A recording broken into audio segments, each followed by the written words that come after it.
Dapat mo na malaman na wala lang ang mga sinasabi ng makakatinlabi. At papapaero, pangalan ko sa kwento, nilang walang pruweba, puro lamang invento.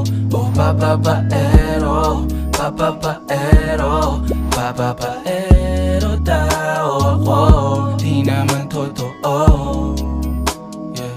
Hindi naman totoo, di naman totoo.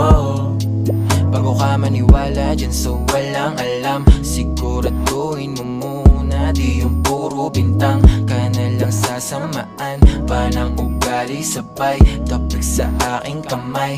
O di ka palagay pero di ibig sabihin na meron pa akong iba. Huwag kang mainig dyan, puro sila salita, puro bintang sila nang di ginawa.